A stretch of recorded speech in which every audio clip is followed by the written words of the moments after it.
What is going on, everybody, and welcome to the show. I'm your host, Big T, right here with all of you guys today.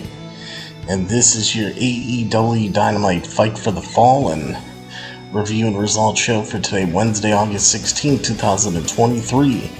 And this is episode number 513 of the Beyond the Ring with Big T Elite Wrestling podcast here for today, Wednesday, August 16, 2023.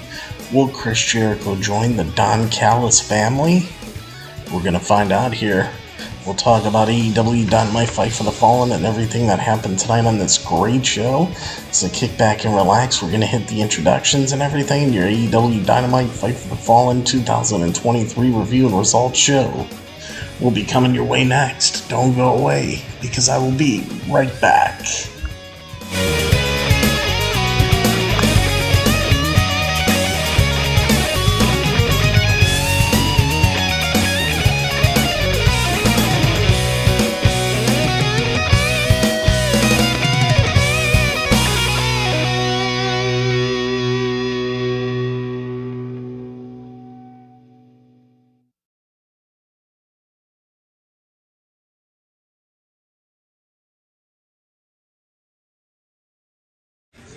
This is M-Dog20, Matt Cross. We're in Cleveland, Ohio, and you're checking out Beyond the Ring with my man, Big T. Thank you, man. Big T.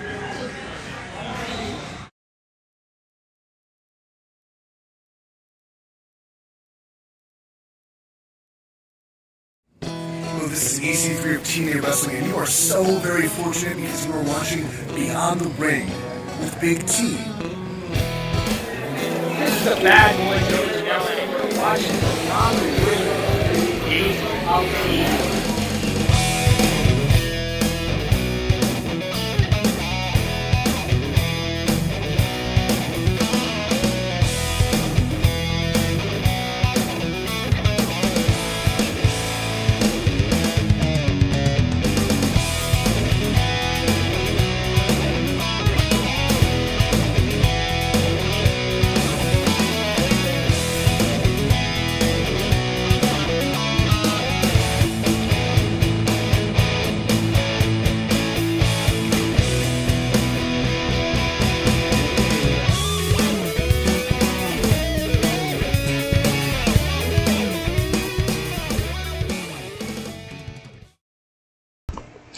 How's everybody doing out there tonight?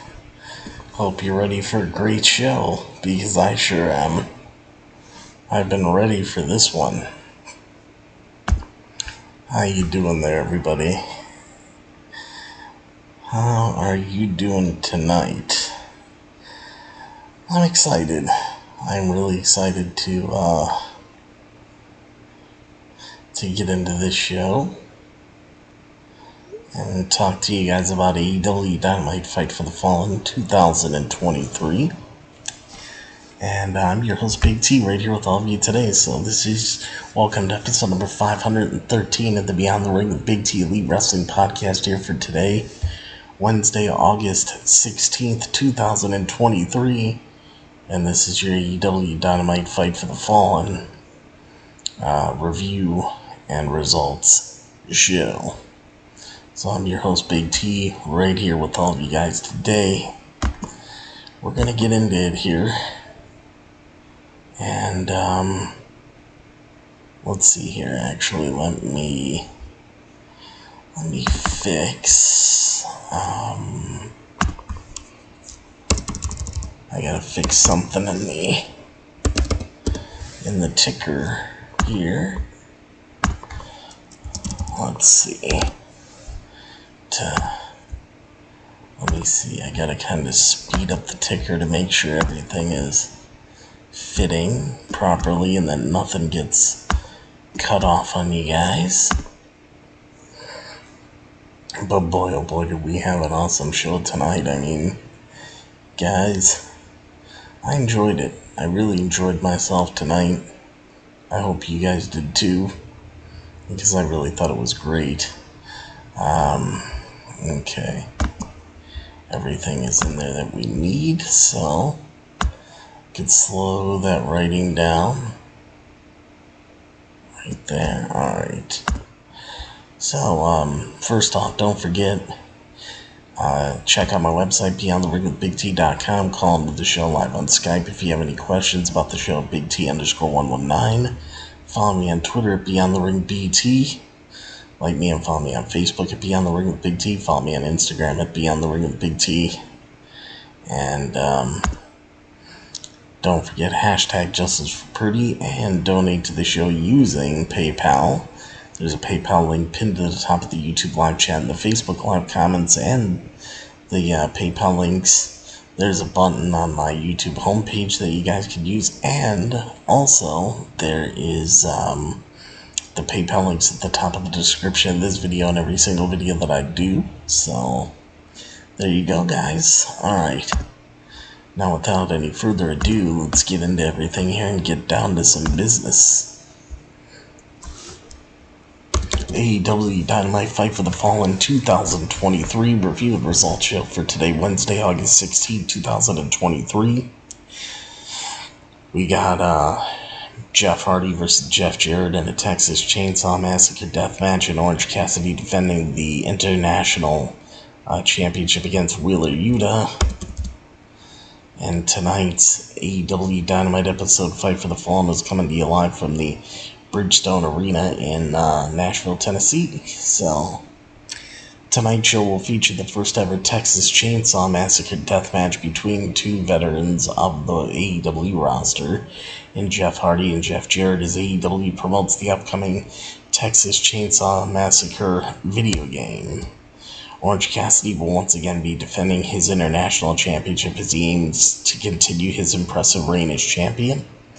Tonight he will collide against former best friend stablemate Wheeler Yuta, which will continue the issues Orange Cassidy has been having with the Blackpool Combat Club, who could influence this. The Young Bucks will continue to try and build momentum ahead of All In as they compete against former AEW World Tag Team Champions, the Guns, Austin and Colton. A match with All In implications will see Dr. Britt Baker, DMD, oh god, face the Bunny, with the winner cementing their place at Wembley Stadium in the AEW Women's World Championship match, which already features Hikaru Shida, Saraya, and Toni Storm. Kenny Omega is also set for a sit-down interview with good old JR Jim Ross as he promises to discuss his future plans, which could give fans a glimpse at what he could be doing at the upcoming All In event. Nick Wayne is also going to be returning to action on this show, fresh from the brutal beatdown he received at the hands of AR Fox and Swerve Strickland. He will team up with his mentor Darby Allin to compete against the Gates of Agony. Finally, after being left alone in the ring by every single member of the Jericho Appreciation Society last week, Chris Jericho will reveal whether or not he is joining the Don Callis family. Alright, so now that I got you guys set up, let's get into everything here and see what we got on the show, shall we? Alright.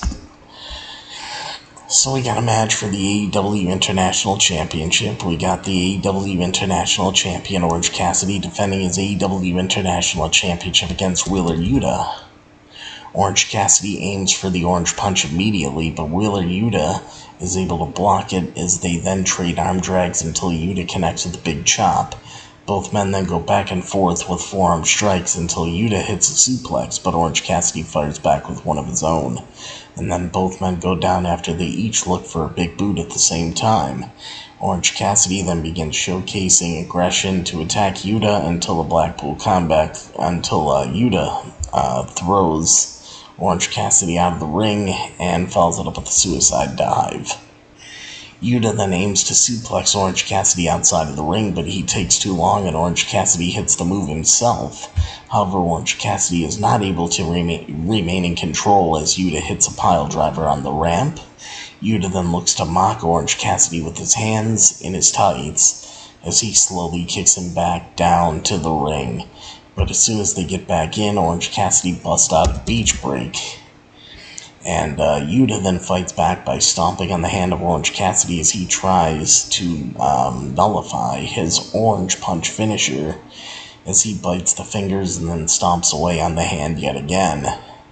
But Orange Cassidy manages to send Yuta out of the ring as he then dives out of the ring and drives Yuta into the barricade. However, Orange Cassidy's hand causes him to climb the top turnbuckle slowly, and that allows Yuta to meet Orange Cassidy up there and then hit a superplex. Orange Cassidy then attempts a reversal, but he lands on his knee, which gives way. But he does manage to connect with a Michinoku driver and then a penalty kick. Jon Moxley and Claudio Castagnoli of the Blackpool Combat Club then arrive, and that leads to Orange Cassidy hitting Jon Moxley's own paradigm shift and then the Orange Punch. Yet Wheeler Yuta then counters with the pinfall cover, which almost gets him the win in the title. Yuta aims for a submission, but that is reversed as Orange Cassidy holds Wheeler Yuta down for the 1-2-3 and the pin and the win. Your winner and still the AEW International Champion is indeed Orange Cassidy, retaining his title here. Now, post-match, after the match, the Blackpool Combat Club jump Orange Cassidy until the best friends, Chuck Taylor and Trent Beretta, arrive and the brawl between both groups begins. The Lucha Brothers then arrive and they get involved in the brawl as well. And then Eddie Kingston arrives and he begins attacking Claudio Castagnoli as all hell breaks loose. Eddie Kingston then gets on the microphone and says, "Wembley Stadium, all in. It is them versus the Blackpool Combat Club and whoever they can find in a stadium stampede match." I'm like, damn, that's going to be great. So it was a great opening match with Wheeler Yuta and Orange Cassidy for sure. Loved the match. And I thought it was great. I thought it was a great match. Great way to start off the show. Everything started off awesome. So after we get from this good match here, this is a big one. Chris Jericho makes his decision, folks. But first, good old JR Jim Ross is then shown interviewing Kenny Omega at Daly's place. Kenny Omega recalls his relationship with Don Callis and how Don Callis stopped him from having friends and gave him vitamins to focus on his sport. As he tries to remember that version of Don Callis, Jericho says you can't choose family. He's trying to find reasons to not make his existence all about revenge. He wants to move on. Or wait, not Jericho, I'm sorry. Let me back up. Kenny Omega, his relationship with Don Callis and how Don Callis stopped him from having friends and gave him vitamins to focus on his sport.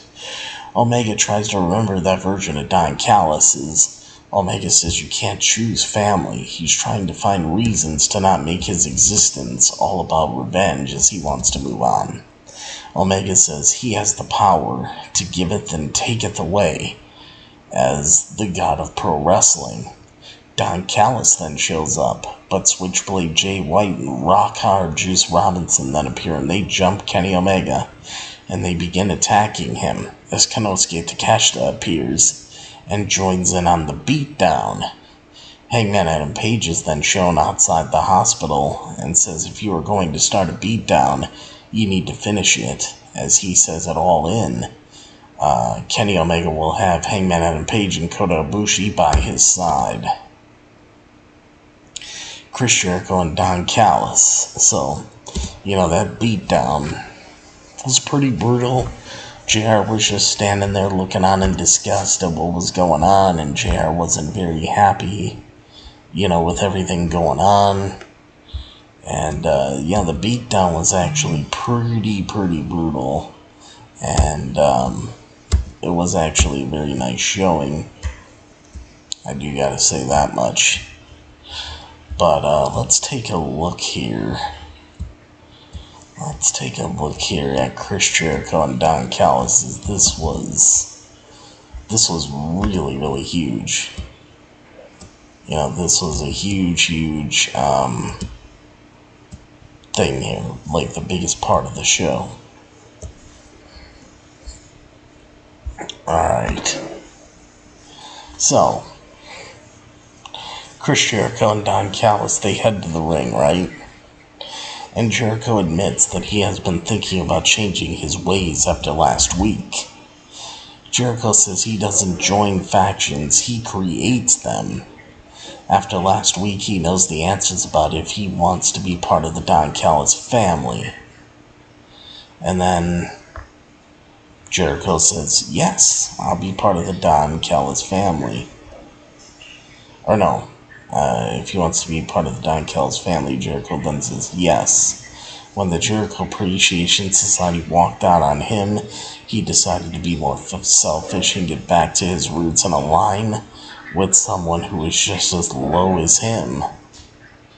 So right then and there, Chris Jericho and Don Callis, they hug things out in the ring, and they go to leave the ring together, but then Jericho looks in the ring and he asks Don Callis what the covered painting is in the ring. And, Jericho's like, would you give me a gift? I want to see it. But Don Callis doesn't want Chris Jericho to see it.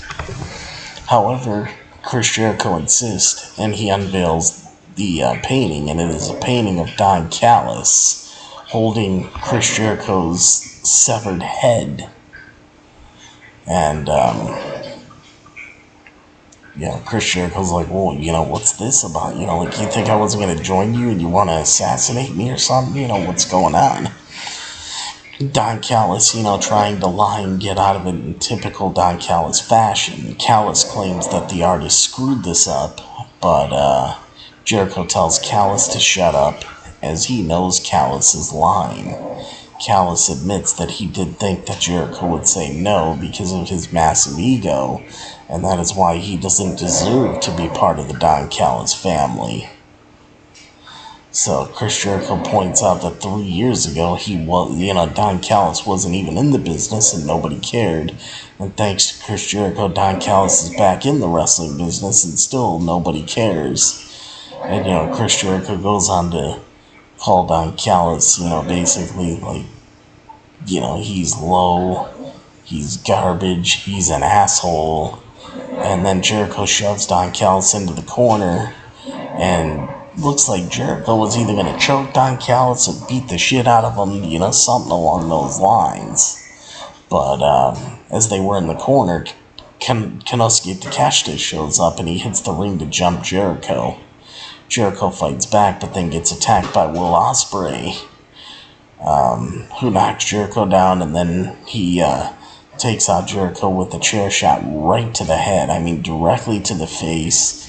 And then Jericho's bleeding, and Will Ospreay and Callis get to cash in. They then pick up Chris Jericho and they hold him up.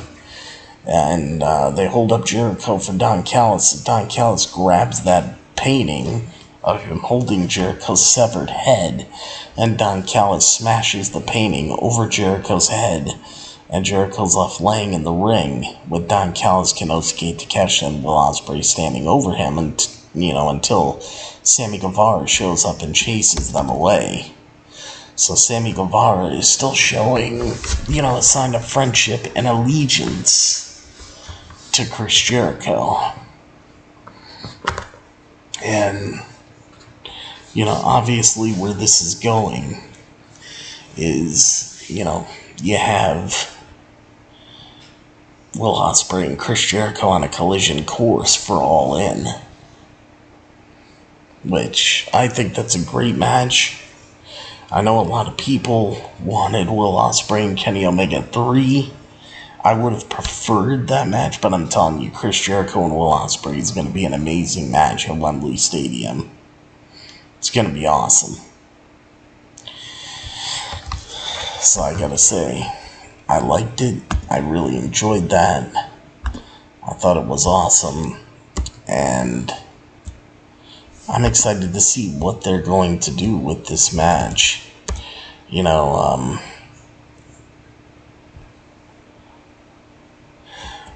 Ospreay, he may not have been successful in his bid to win New Japan Pro Wrestling's G1 Climax tournament, but Ospreay made his mark on Dynamite, in the middle of a convoluted dissolution of the relationship between Don Callis and Chris Jericho. Will Ospreay attacked Jericho, apparently at the behest of Don Callis, drawing Jericho's blood. Now, later on in the episode of Dynamite, Jericho was shown backstage,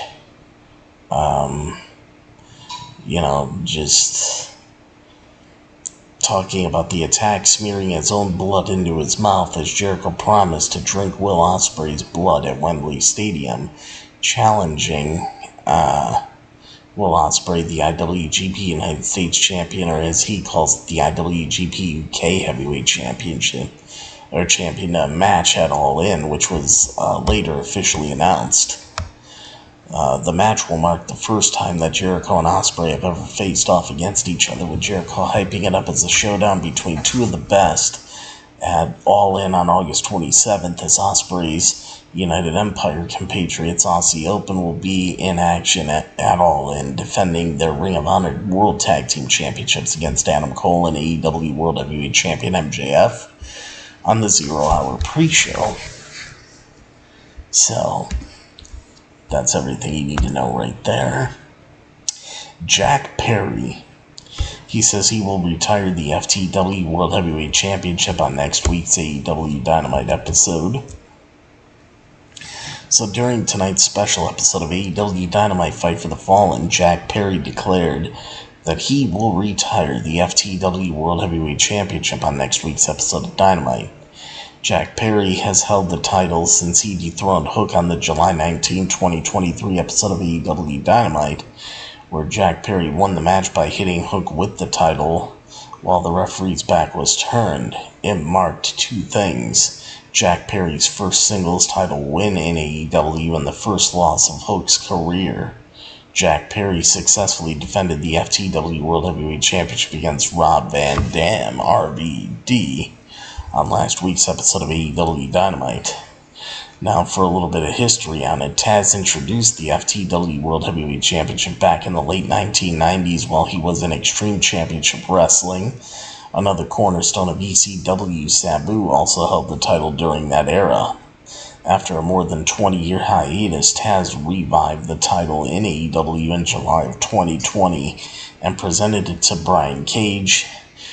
Absolute Ricky Starks later defeated Brian Cage for the title, and Starks lost it to Hook in July of 2022, and that went to Jack Perry, and not Jack Perry wants to retire the title.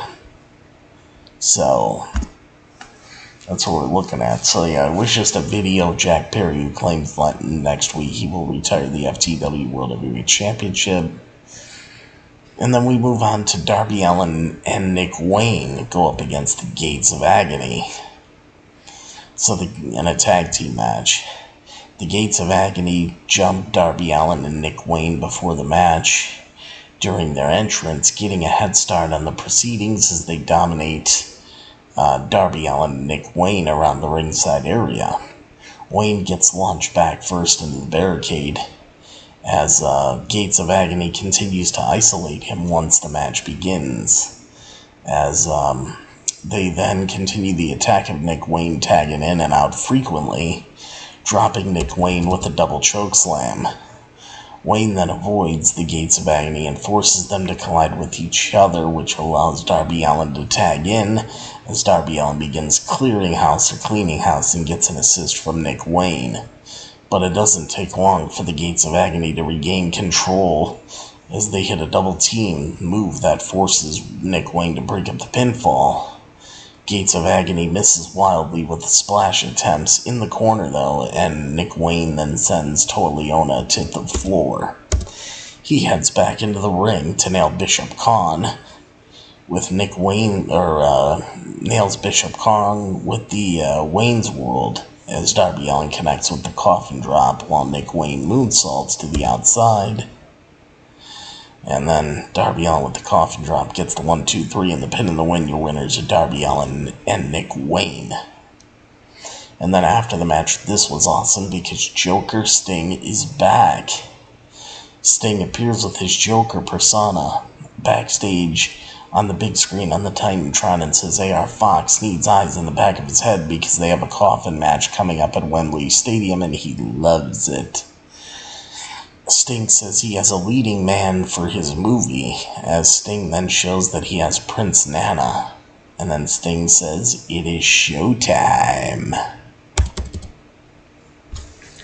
So yeah, that was pretty cool. I love Joker Sting. I don't know how you guys feel about Joker Sting, but I always loved Joker Sting. So I think that's awesome. Next up, let's hear from MJF, or Adam Cole and MJF. So, let's see what we got here. MJF and Adam Cole are then shown at an Outback Steakhouse, as MJF wants to get in the mind of the enemy Aussie Open. Adam Cole then gets Crocodile Dundee for them to watch, you know, the movie Crocodile Dundee. But MJF then shows Adam Cole some footage of kangaroos fighting, as he says that is how they beat Aussie Open with the kangaroo kick. MJF and Adam Cole then end up double clotheslining someone backstage, and then Tony Khan calls them into his office and screams at them. MJF then says that Tony Khan is going to regret that, but Tony Khan opens up his office door after MJF and Adam Cole go out, you know. But when Tony Khan appears, you know, again, he's dressed up like Men in Black with the sunglasses on and a black suit, but then he acts all nice. He was going crazy behind closed doors, but when he comes out, you know, he's all nice. You know, MJF's like, oh, you're going to regret that, like hinting towards his whole contract thing in the bidding war 2024, and Tony Khan's like, well, what's that? And MJF just kind of backed off from that. I thought that was funny. That was one of the best MJF Adam Cole segments ever. And then, yeah, MJF and Adam Cole, they also pulled up to the arena before the commercial in a Ferrari. And MJF said he's got to go take a dump. Because Adam Cole's like, let's go to the ring. MJF's like, Daddy's got to take a dump. So then they go to commercial. And then when they come back from the commercial, both men then appear inside the ring. They do their entrance, come down to the ring, and they encourage fans to get into Wembley Stadium for the 0 hour pre-show to see them become the Ring of Honor World Tag Team Champions. Adam Cole admits that 9 months ago, he would cry thinking that he couldn't wrestle ever again. And now he's main eventing Wembley Stadium for the AEW World Heavyweight Championship with one of his best friends in the world. Adam Cole says this match is so important for his legacy, as he has been at the top of every promotion that he has ever worked for and broke records. And this match solidifies his legacy in AEW, winning the match. Adam Cole says he loves MJF, but he needs to win this match. And Adam Cole is telling MJF as his friend, when the bell rings, he will do everything and anything that he can do to win the title. MJF says, well, that was great. But he's like, but mine is better. MJF says when he first got into the sport of professional wrestling, he was handed a piece of paper to write down 2 dream opponents. And MJF says he wrote Cody Rhodes. He wrote down Cody Rhodes on that piece of paper, which got like a mixed reaction and some boos from the AEW crowd. He's Cody Rhodes, and then the other one was Adam Cole. In 2018, MJF says he had a brand new, I think it was a Dodge Ram pickup truck, and he put 90,000 miles on his new truck to bust his ass on the indies to get into this business. MJF then got told about the biggest show that was, not WWE promoted or related. It was the very first All In show that Cody Rhodes and the Young Bucks, they all put it together. And he got told about All In. This is the first All In. MJF says, then I shot my shot to be on the show, and I DM'd Cody Rhodes. MJF says, I then got a response from Cody, and Cody told me, he's like, hey kid, you are all in. MJF's like, I got to open that pay-per-view, and, that I had no right being on, and I turned some heads, one of which was Tony Khan's head, and then I got offered a deal, a contract. And MJF says, without All In, there is no MJF. MJF says he grew up in front of the fans and became one of the best wrestlers in the world today. MJF says it means a lot to him to headline this show with his friend Adam Cole, but it doesn't mean anything, or it doesn't mean everything. The only thing that means everything to him is his title, the Triple B, the AEW World Heavyweight Championship. And if Adam Cole thinks that MJF is just going to lay down, then Adam Cole is out of his mind.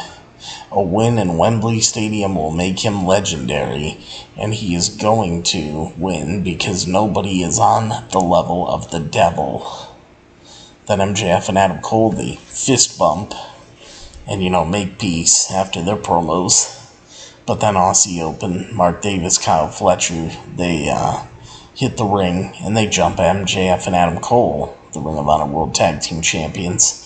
But then the challengers, MJF and Adam Cole, turn things around and send the champs Aussie Open running away. And meanwhile, in the middle of this, when MJF was standing there looking at Aussie Open and Adam Cole was behind MJF, Adam Cole started to get in like the super kick stance that he was going to deliver a super kick and knock MJF's head clear off his shoulders.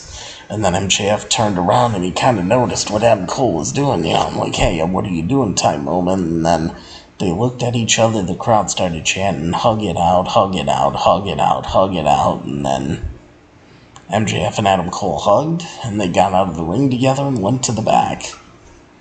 Great segment. I loved it. Thought it was very well put together. I enjoyed what these guys did, and I thought it was very, very cool. I did. MJF and Adam Cole are just awesome at what they do, and I hope they keep it up, because they're very entertaining, very good at what they do, and this is the second best storyline in professional wrestling behind the Bloodline storyline in the WWE. I mean, you gotta give it to MJF and Adam Cole here. Definitely the best storyline going on in AEW today, that's for sure. Next up, we go to a match that had mixed reactions. We got Jeff Hardy versus Jeff Jarrett in a Texas Chainsaw Massacre death match. This was a gimmick match, to promote the upcoming Texas Chainsaw Massacre video game that's coming out on August 18th, which will be on Friday. But first, Chris Jericho is shown backstage, and he says the match with Will Ospreay would have happened at the Tokyo Dome if it wasn't for the pandemic in New Japan Pro Wrestling. But now, Jericho says this match will happen at Wembley Stadium, and he challenges Will Ospreay, and he promises to make him bleed. And Jericho says he will drink Will Ospreay's blood at All In Wembley Stadium. So, Jeff Hardy makes his entrance, and then for some reason, Jeff Hardy heads into the bleachers, into the crowd, goes backstage where there's a wall of weapons, and Jeff Jarrett then jumps Jeff Hardy with his wife Karen Jarrett, as Jeff Hardy turns things around only for Satnam Singh to appear, but Satnam Singh gets attacked by All Ego Ethan Page, Brother Zayn, and Matt Hardy. Matt Hardy then pours blood all over Jeff and Karen Jarrett, as Satnam Singh then gets launched into the section behind all of the seats. The Jarretts, they then scramble back. Jeff and Karen, they scramble back in that area as well as in the dark with some red lighting. But Jay Lethal then shows up to help them out, and the three of them look to scramble away as they reach a door, only for Sanjay Dutt to appear with a baseball bat. And then the two groups, they begin brawling backstage until they reach the top of the rampway, as Jeff Hardy's crew comes out on top, as Jeff Jarrett then gets beaten down by all of them inside the ring, as Jeff Hardy swanton bombs Jeff Jarrett through a table, but Jay Lethal breaks up the pinfall attempt, as the other members of the group all then begin to brawl until Karen Jarrett hits Matt Hardy with a low blow. However, Jeff Hardy stops Jeff Jarrett from using a guitar, and he nails him with the move, only for Leatherface to then show up, as he ends up chasing away Karen Jarrett, Leatherface does. Yet back inside the ring, Jay Lethal nails Jeff Hardy with a hammer, as Satnam Singh then choke slams Jeff Hardy to help Jeff Jarrett, puts Jeff Jarrett on top of Jeff Hardy for the 1-2-3 and the pin and the win, and your winner is Double J Jeff Jarrett of the first ever Texas Chainsaw Massacre death match.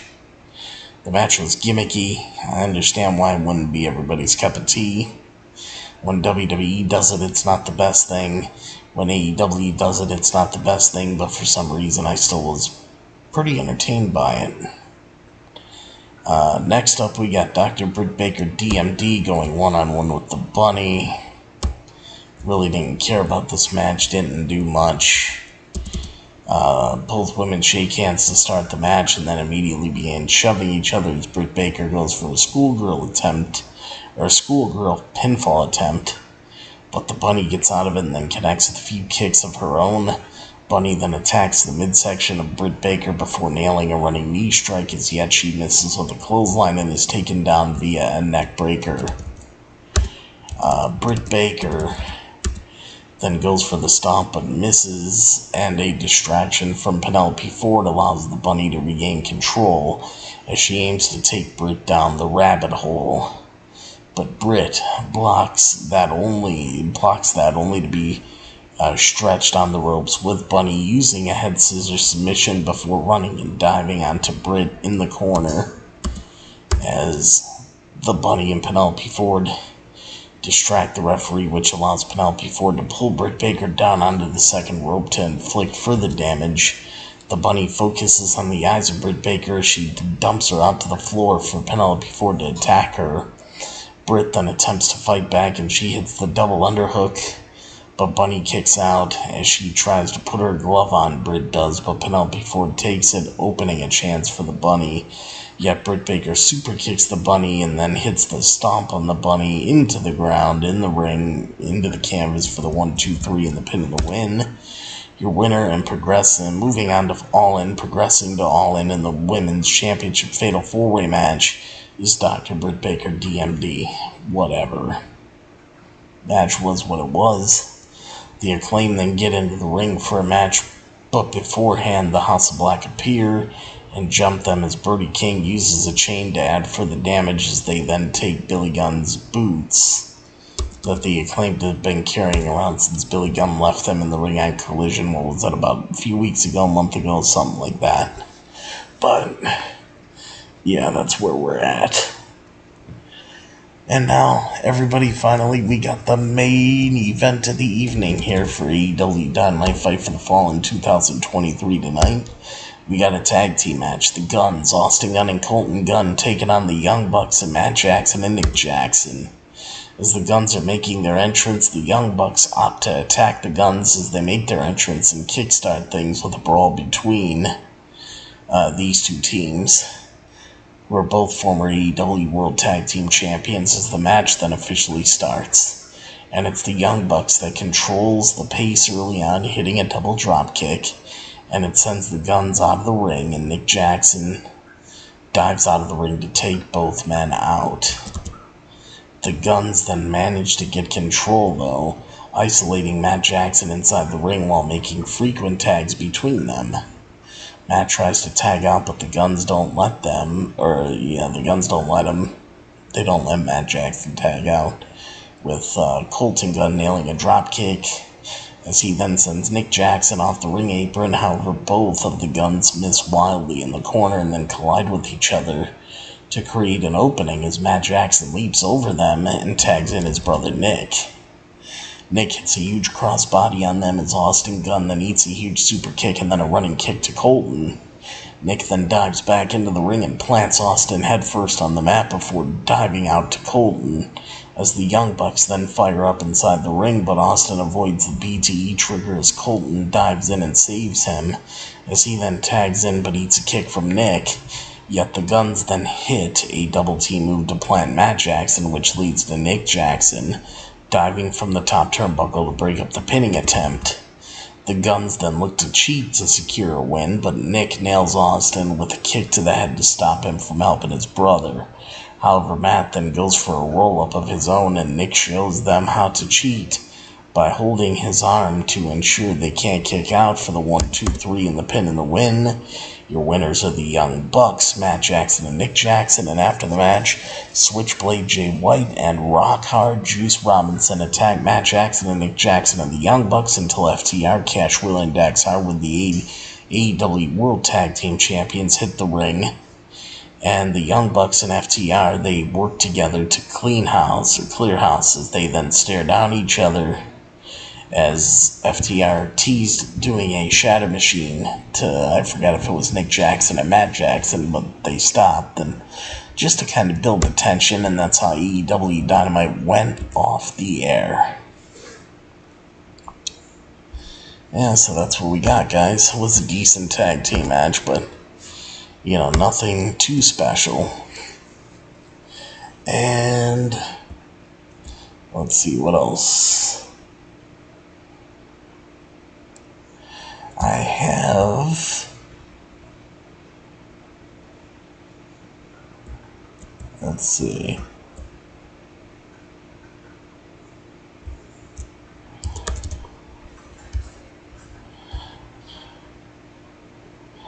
As I was talking about earlier, Eddie Kingston challenges the Blackpool Combat Club to Stadium Stampede match at AEW All In. Fresh off of his violent delights in the 33rd G1 Climax tournament, Eddie Kingston has returned to All Elite Wrestling, as Eddie Kingston made his shocking return on tonight's AEW Dynamite Fight for the Fallen, running out to aid Death Triangle's Ray Phoenix and Pental Zero Miedo and the Best Friends in their battle with the Blackpool Combat Club in a brawl that followed Orange Cassidy's successful retention of the AEW International Championship over Wheeler Yuta. Kingston not only assisted in driving away Claudio Castagnoli, Wheeler Yuta, and his former friend Jon Moxley, but challenged the men to find more partners and meet at All In Wembley Stadium, which will host the third ever Stadium Stampede match. Stadium Stampede headlined both Double or Nothing events in 2020 and 2021. Both matches involved the Inner Circle, who lost the first Stadium Stampede match to the Elite, and Matt Hardy, and then won the second Stadium Stampede match against the Pinnacle in 2021. All In will also mark the first time that Stadium Stampede will not take place in TIAA Bank Field in Jacksonville, Florida. So the Stadium Stampede, I guess, is going to take place in Wembley Stadium. This is going to be awesome. I like that. Okay. Kenny Omega, Hangman Adam Page, Kota Ibushi, they're set to team up at AEW All In. Hangman Adam Page, Kenny Omega, and Kota Ibushi will be squaring off with Konosuke Takeshita and members of Bullet Club Gold at All In London at Wembley. The Bullet Club Gold, of course, is Switchblade Jay White and Rock Hard Juice Robinson, so it'll be a 6-man tag team match, trios match. Good old JR Jim Ross had a sit-down interview with Kenny Omega that was shown during Wednesday's edition of Dynamite. Omega was reflecting on his history with Don Callis as he was interrupted and taunted by Don Callis himself. Callis quickly revealed that he didn't come alone as Bullet Club Gold, Switchblade Jay White, and Rock Hard Juice Robinson blindsided Kenny Omega. Jim Ross watched on with a horrified, disgusted look in his eyes as Switchblade Jay White cracked a steel pipe across Kenny Omega's spine and sent him crashing into the nearby garage door at Daly's place, because that's where this interview was filmed. Konosuke Takeshita then joined in and hit Kenny Omega with a plank of wood as Don Callis continued to berate his former friend Kenny Omega. Later on in the show, comments from Hangman Adam Page aired on Dynamite as he was shown waiting outside of the hospital where Kenny Omega was being checked on, as Hangman informed Don Callis and his family that Kenny Omega had some backup in himself and Kota Ibushi, as Hangman challenged Takeshita, Switchblade Jay White, and Rock Hard Juice Robinson in a trios match at the All In pay-per-view, telling them that the beatdown they started will be finished in London. Although Kenny Omega and Don Callis have known each other through connections in their hometown of Winnipeg, Manitoba, Canada, the recent issues between these two men did not arise until Don Callis turned on Kenny Omega in May and more recently recruited Konosuke Takeshita to his side in the Don Callis family. So that's what we have there. And I'm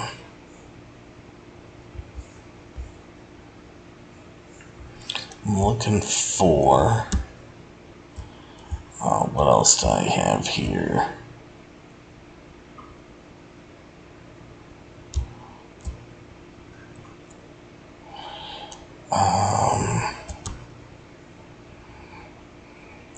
Let me see. So there's a couple more things here that I do have.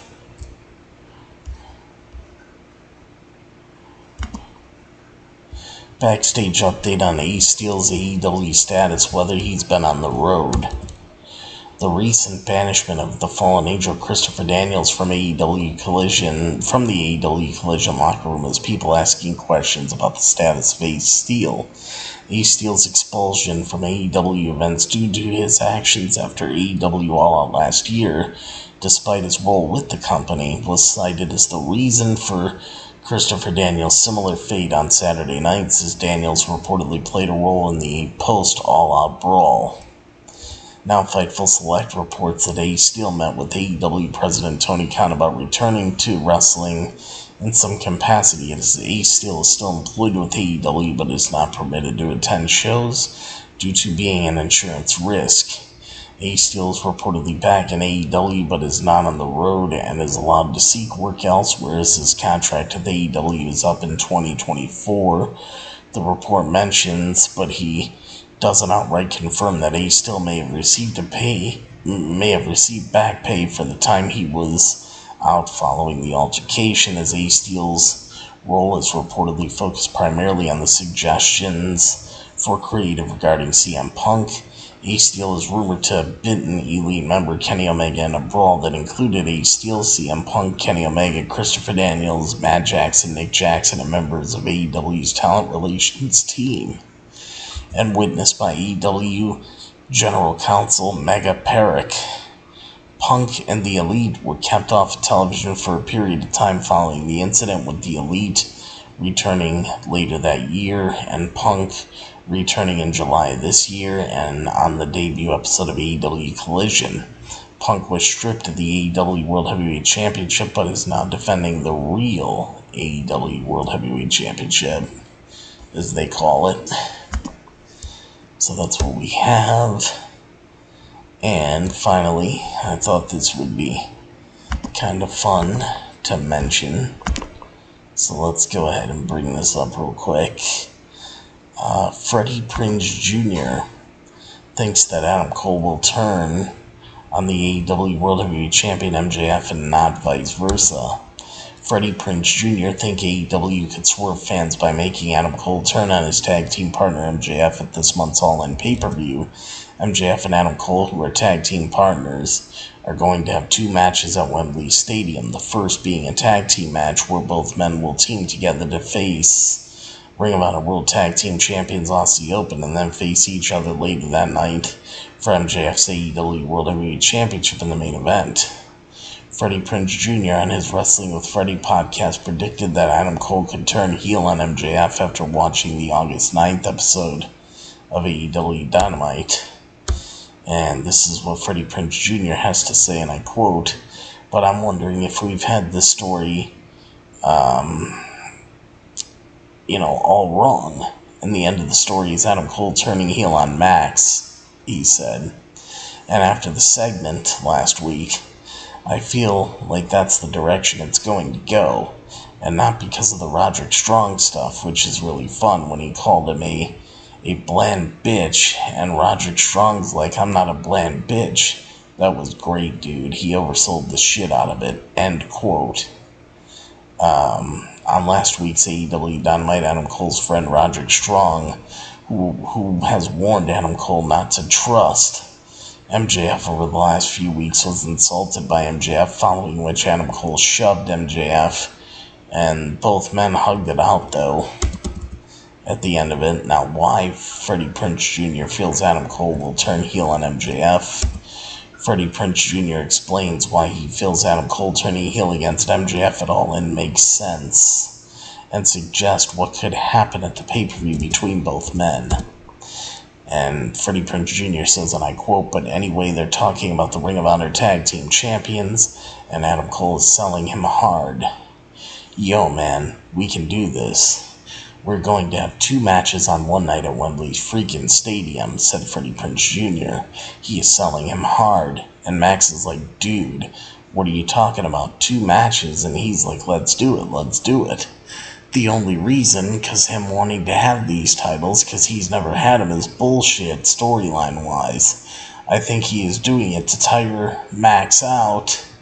I think you're going to Max be the one that gets the beatdown and Adam Cole be the heater.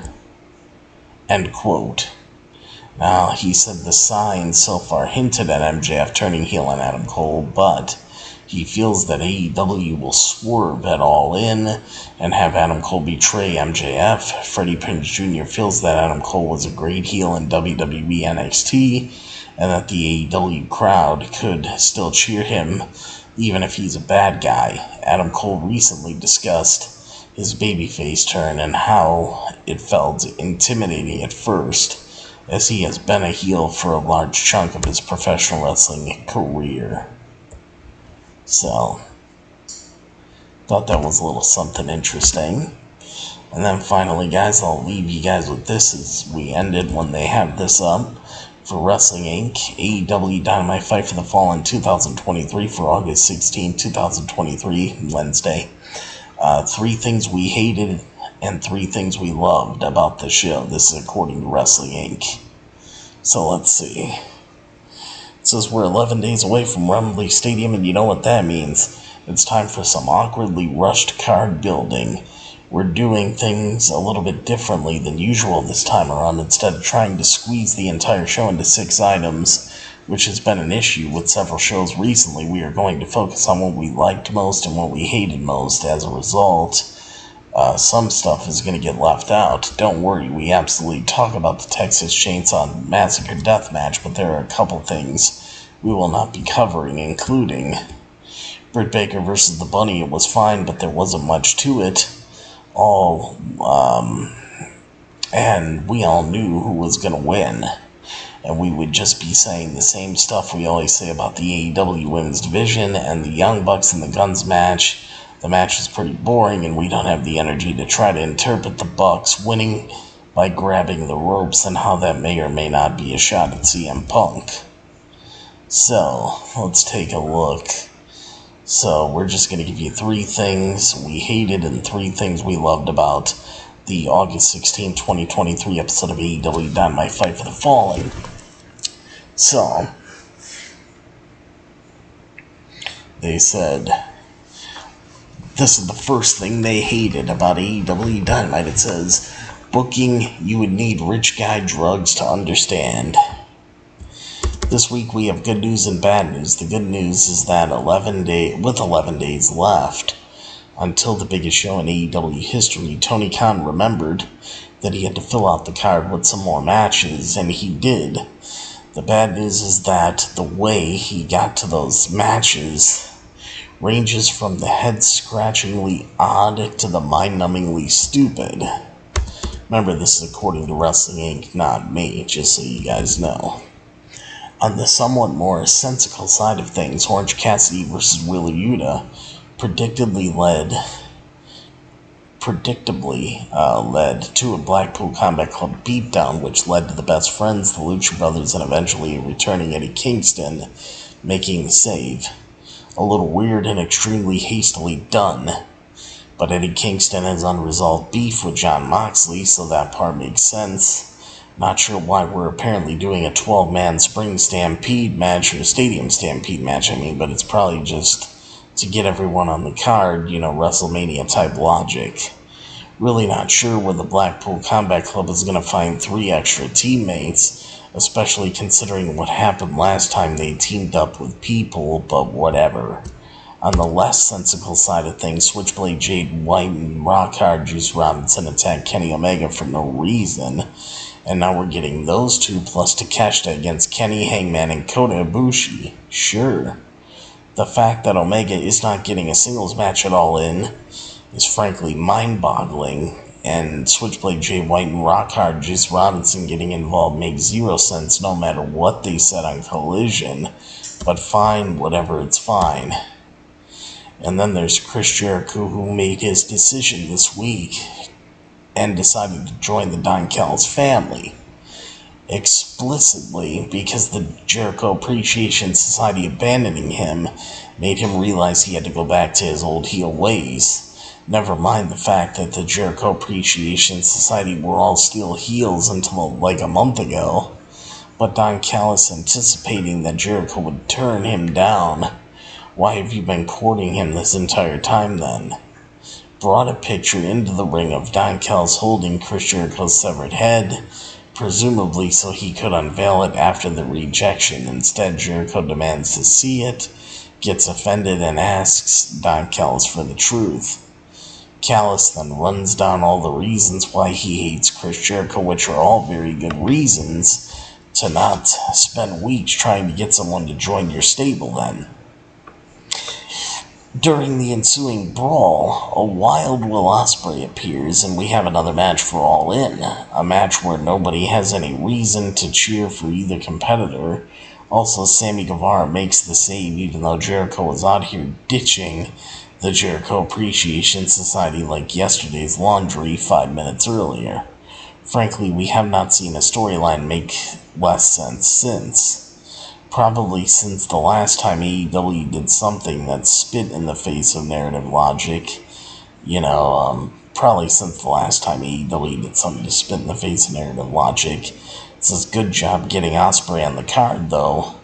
It must have been hard to figure out how to do that, seeing as AEW certainly doesn't employ his blood rival or anything, meaning Kenny Omega. They're trying to crack a joke. Alright, let's see. Here's the first thing. One thing that they loved about AEW Dynamite tonight. They loved You Don't Tug on Billy Gunn's Boots. It was a bit of a surprise seeing the House of Blacks return to AEW Dynamite, but we're certainly not complaining, and we're definitely not complaining about what we expect to be the final resolution of their feud with the Acclaimed, based on how it all went down on Wednesday night. We would imagine Billy Gunn will be coming back for at least one more match, and we could not be happier. If he is not actually retiring at all, and is back for good. That's fantastic. Anthony Bowen's not saying "scissor me, daddy ass" was a truly depressing thing to hear. And hey, maybe if he's back to regularly performing, the Acclaimed will win the trios titles. And if he is really retiring, they're going to give him his last match at Wembley, right? That would be such an epic tribute to Billy Gunn's career. It says so weird how you could get people excited about something that's actually been built up for a while and has a story behind it, right? This one has definitely been muddled. The fact that it started as something oddly adjacent to the House of Black versus Andrade El Idolo feud, which seems to have ended abruptly with the ladder match for the mask, didn't help, but it is actual pathos and emotion behind it, which is more than you could say for a lot of the current All-In card. Here's the second thing that they hated about AEW Dynamite tonight. It says, in other than what was the point news. The only thing better than being the greatest is being the last, Jack Perry said on this week's Dynamite. First of all, this is Jungle Boy quote here. First of all, we're not sure that's actually true. Or wait, no, that's not Jungle Boy, sorry. Or Jack Perry, sorry, but it's they say. First of all, we're not sure that's actually true. It sounds like something people might have said before, but we don't think it actually is. Second of all, if it's true, and it is something people have said before, and those people were referring to wrestling championship reigns, surely they meant I want to be the last person to hold this belt, because I want to hold it for the rest of my life, not I want to be the last person to hold this belt, which is why I'm going to retire it after being champion for a month. That will cement my legacy. Is the story here that Jack Perry is delusional? Like actually delusional? Like he experiences an entirely different reality from the rest of us? This whole thing started because he promised he would hold a title in 2023. Now he wants to willingly give that title up? He has already been schizophrenic about the whole thing, saying the belt is worthless 1 minute, and then saying he's elevated the title the next. RVD wanted to win it and then retire it, because he's 52 years old and doesn't actually work here, you know.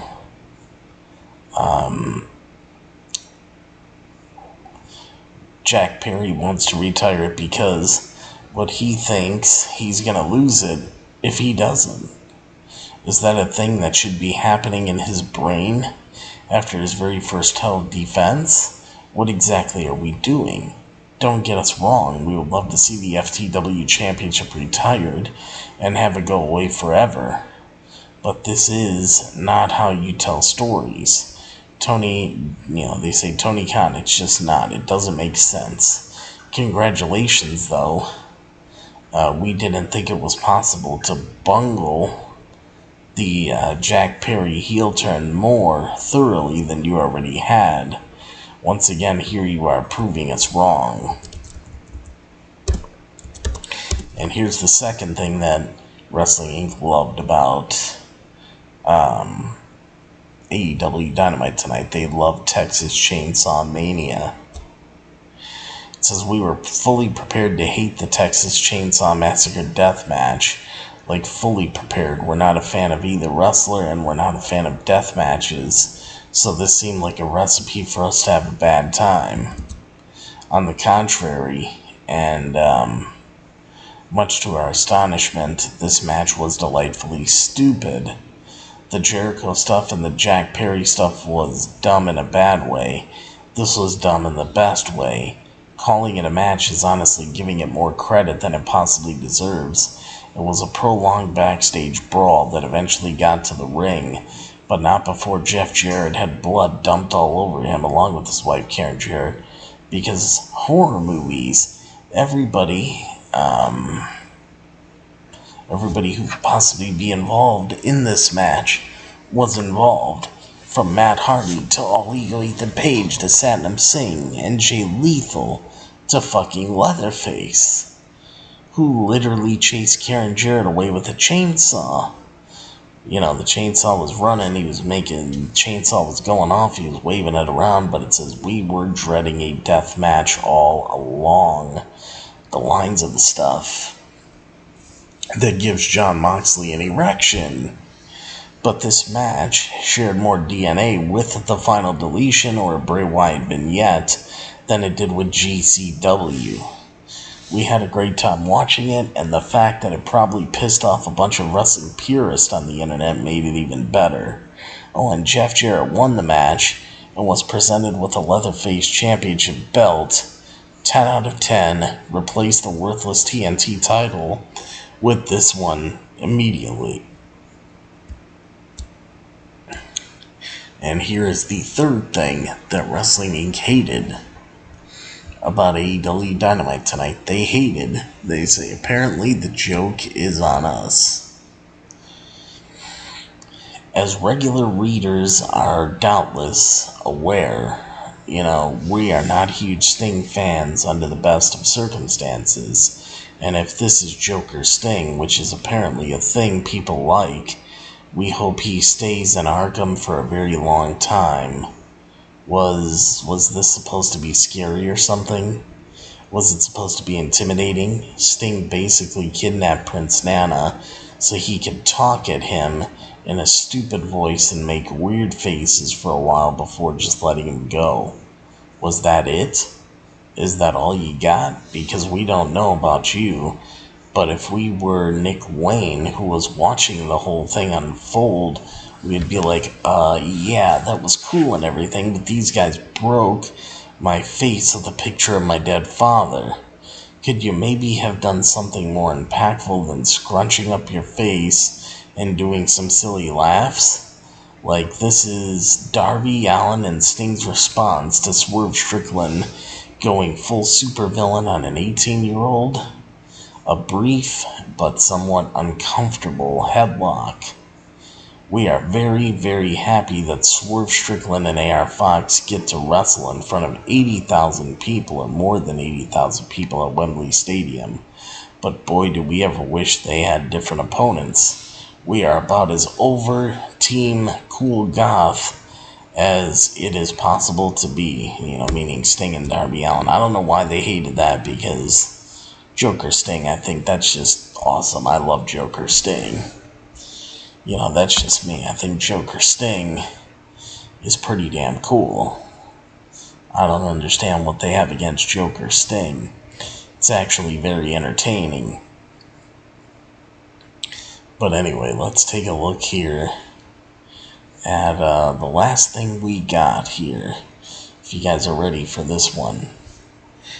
And the third and final thing that Wrestling Inc. loved about AEW Dynamite Fight for the Fallen 2023 tonight, it says they loved, maybe you only need one good story if it is the best one.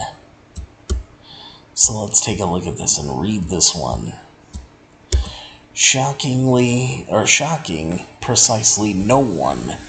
We loved the Better Than You, baby segments this week. Like I said, personally, I think the video package at Outback Steakhouse and all that stuff with MJF and Adam Cole, that was probably the best vignette they did yet up to this point. But, they love the Better Than You, baby segments this week. MJF and Adam Cole just continue to be the highlight of all AEW programming. The story is so good that we have a hard time squaring it with everything else this company does. As has become fairly standard, we get two major segments, a cinematic comedy segment depicting MJF and Adam Cole going somewhere together, and then an in-ring segment that is more about the dramatic tension building up between them. Technically, we got a brief third segment of MJF and Adam Cole arriving to the arena in a Ferrari, which featured Roderick Strong kicking their car and hurting his foot. He's hurting his foot in the process. He still had his neck brace on too. They say that man is a national treasure. The cinematic segment started at Outback Steakhouse, this time before moving back to the arena, and was basically an excuse to make as many jokes as possible about the fact that they are fighting a team called Aussie Open on the All-In 0-Hour pre-show. The highlight, of course, was Tony Khan taking them to task, for hitting the double clothesline on some guy backstage, and what is by far Tony Khan's best on-screen appearance in the history of AEW. Let the jokes about how Tony should try exercising some of that backstage control in real life commence. Just kidding, we are already knee-deep in those jokes. I gotta say, I liked how Tony Khan kind of poked fun at himself a little bit. That was funny. Now, and what has, again, become the standard for these two, the comedy stuff was excellent, but the in-ring segment contained the real gold. In this case, after doing their tag team routine to kick things off, Adam Cole and MJF transitioned into dueling promos about what winning and retaining the AEW World Heavyweight Championship in the main event of All In would mean to them. It was the apotheosis of MJF's tendency to advance storylines via anecdotes from his life and wrestling career. This time, he was doing it specifically to one-up Adam Cole's anecdote from his wrestling career, and to make it plain and simple that no matter how lovable he has become over the last month or two, he is still willing to do whatever it takes to keep the world title. It was a great moment between the two of them because it felt so authentically like two friends who still love each other, but who will be competing against each other for a prize that each desires desperately. With that said, we can't help but notice that MJF consistently calls Adam Cole my best friend, while Adam Cole consistently calls MJF one of my best friends.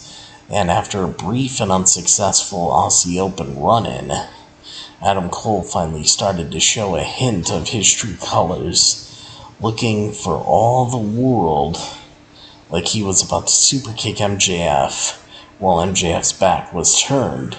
Now, it did not happen, of course, and the two ended the segment with a hug, but we are getting closer, and we suspect the Adam Cole heel turn is happening at All In. Or, MJF turns instead, because if a wrestling promotion tells you repeatedly that they don't understand storytelling, it might be wise to believe them. Someday we will learn our lesson. So, yeah, that's what we got, guys. That's what we got, and that was 3 things that Wrestling Inc. hated and 3 things they loved about AEW Dynamite Fight for the Fallen tonight. So that's what we got. So, man, what a show tonight. It was really, really good. It hit off on all cylinders. Love what AEW does. And what they brought to the table on this show tonight.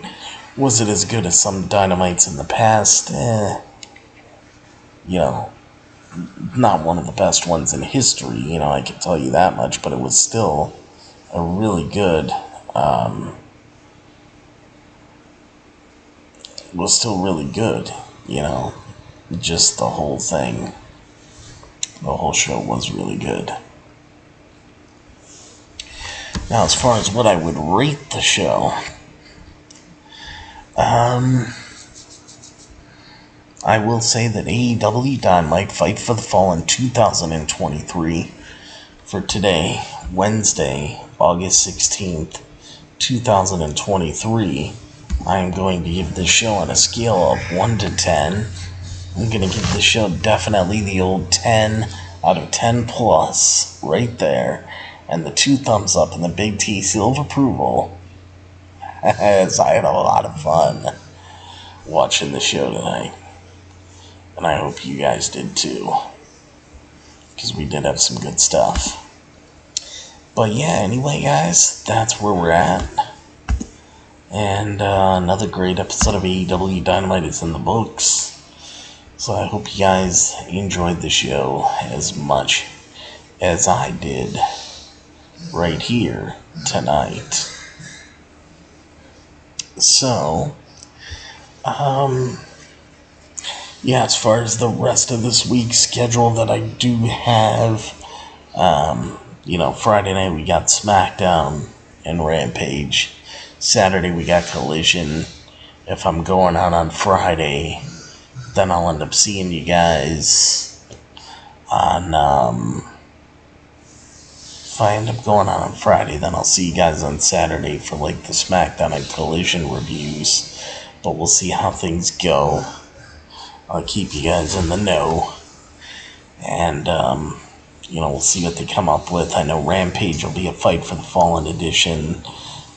Collision will be a Fight for the Fallen edition. All shows this week are Fight for the Fallen themed. So, that's what we got.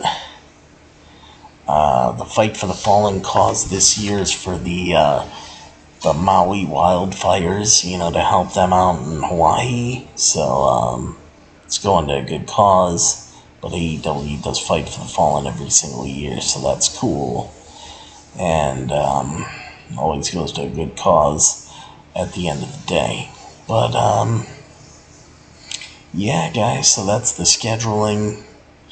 And then don't forget, I will be here for the All In show when that's on August 27th. And then I'll be there for the Raw show a couple days after on the 29th. And then after that,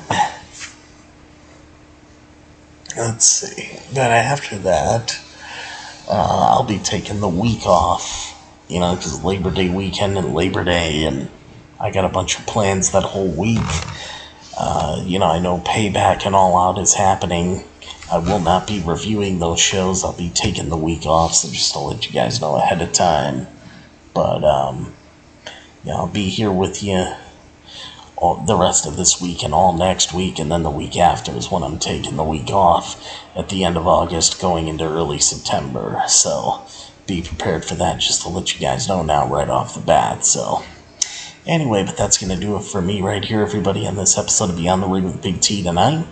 So I will see you guys next time, and yes, there will be a next time. For me right here on Beyond the Ring with Big T, that'll be for your WWE Friday Night SmackDown, AEW Rampage, AEW Collision, review and result shows, more than likely on Saturday, but I'll see what I'm doing on Friday, but more than likely on Saturday. And don't forget us, and we won't forget you. And of course, if you guys want the best, and yes, I do mean the absolute best for all of your professional wrestling needs, right here on the internet and right here on YouTube.com today, you guys know what to do. Always remember to think Beyond the Ring with Big T.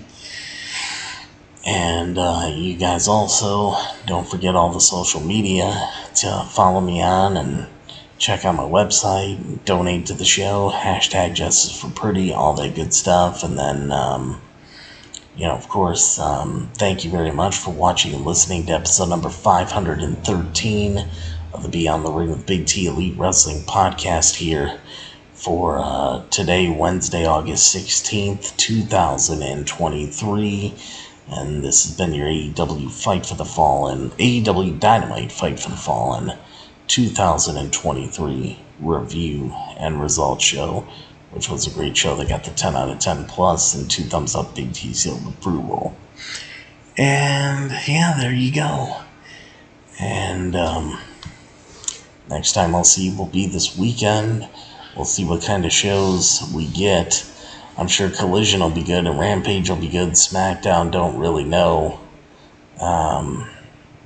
It could be hit and miss. I mean, WWE has been very hit and miss lately. But we'll see where they go with everything. But, I wouldn't expect, anything really huge to happen.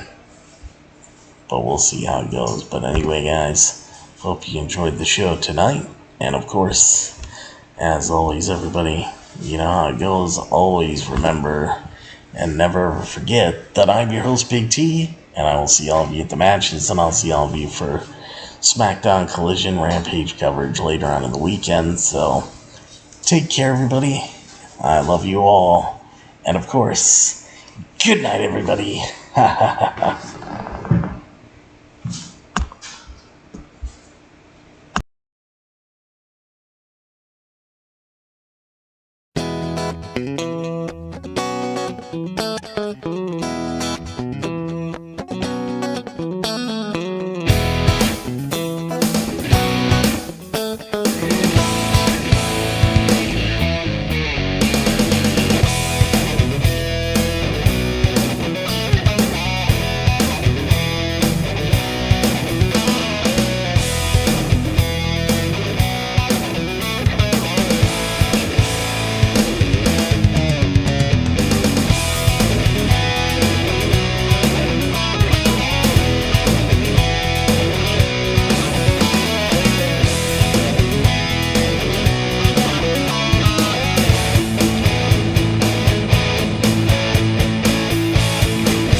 This is M-Dog 20, Matt Cross. We're in Cleveland, Ohio, and you are checking out Beyond the Ring with my man, Big T. Thank you, man. Big T.